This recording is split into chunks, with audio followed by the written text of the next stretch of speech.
บริษัทออโตเอเชียจำกัดได้จัดพิธีเปิดห้องวางขายรถซูอีทและแนะนำรถยี่ห้อซูอีททั้ง 4 รุ่น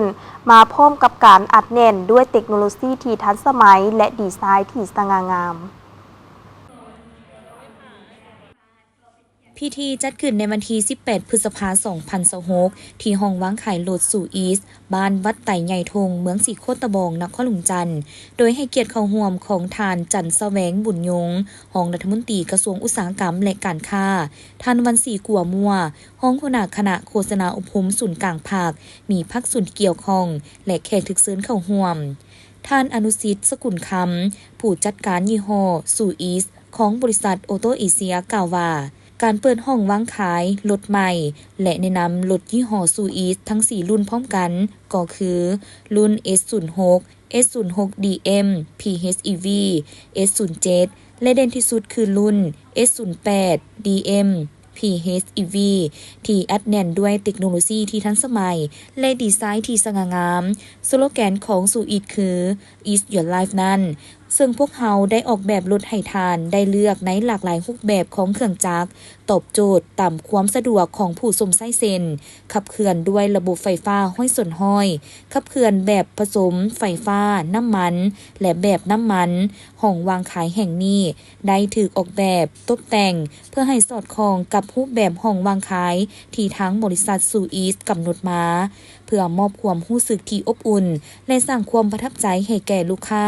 โดยถือเอาสถานที่แห่งนี้เป็นจุดสัมผัสสำคัญในการพัวพันระหว่างพนักงานและลูกค้าที่มาใช้บริการบริษัทออโตเอเชียจะถ่ายทอดและส่งมอบประสบการณ์จากทีมงานผู้บริหารที่มีความชำนาญเกี่ยวกับด้านบริการจำหน่ายรถหลายกว่า38 ปีให้แก่ลูกค้าบ่ว่าจะเป็นเรื่องของการขายที่จะคอยให้คำแนะนำเกี่ยวกับผลิตภัณฑ์เป็นอย่างดีการบริการหลังการขายจากสร้างเทคนิคที่ได้รับการฝึกอบรมได้มาตรฐานเพื่อให้การซ่อมแปลงกวดเช็ครถของทานมีประสิทธิภาพและถึกจุดการตอบสนองเรื่องอะไรการบริการเรื่องสินเชื่อประกันภัยและด้านอื่นที่ทั้งบริษัทออโตเอเชียได้เกี่ยมความพร้อมในทุกด้านภายหลังเมื่อทานซื้อรถจากตัวแทนจำหน่ายที่เป็นทางการทานจะได้รับสิทธิ์คุ้มครองการรับประกันอย่างแท้จริงจากโรงงานบ่ว่าจะเป็นการอัปเดตเฟิร์มแวร์การเคลมต่อสิ้นส่วนที่พบเห็นข้อบกพร่องการรีคอลเอิ้นรถมาเข้าเซ็กคืนหรือสิ้นส่วนอะไรที่อาจเกิดจากความบกพร่องต่างๆที่ตามมาแม่นอยู่ในความรับผิดชอบของพวกเขา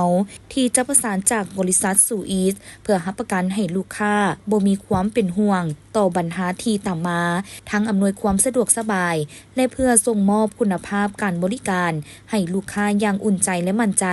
สร้างความพึงพอใจให้สูงสุดเพื่อมอบรถที่มีคุณภาพเทคโนโลยีสูงเป็นมิตรกับสิ่งแวดล้อมให้ความปลอดภัยสูงสุดในราคาที่จับต้องได้ท่านกล่าวให้ฮู้ตื่มว่าบริษัทซูอิสมอเตอร์คอร์ปอเรชั่นก่อตั้งขึ้นในปี 1995 เป็นหนึ่งในบริษัทผลิตรถที่เก่าแก่ที่สุดในสาธารณรัฐประชาชนจีนโดยเป็นบริษัทร่วมทุนกับฟูเจียนมอเตอร์อินดัสทรีกรุ๊ปและต่อมาได้ร่วมมือกับมิตซูบิชิมอเตอร์เริ่มส่งรถออกขายไปต่างประเทศในปี 2004 หลังจากมิตซูบิชิยุติการร่วมมือในปี 2021 ซูอิสได้ถือเข้าซื้อและปรับโครงสร้างใหม่ภายใต้บริษัทเซอรี่ออโตโมบายในปี 2014 ปัจจุบันซูอีทมีจำหน่ายหลายกว่า 80 ประเทศทั่วโลกและมีแผนจะขยายไปทั่วทุกประเทศในอาเซียนไวๆนี้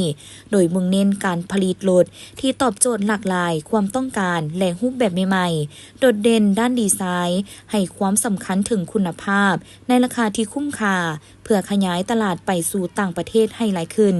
ปีที่ผ่านมามีซูอีสหลายๆรุ่นกว่ารางวัลอันทรงเกียรติระดับโลกนั่นบ่งบอกถึงกระแสตอบรับและความไว้วางใจที่ว่องไวเน้นถึงความสำเร็จอันยิ่งใหญ่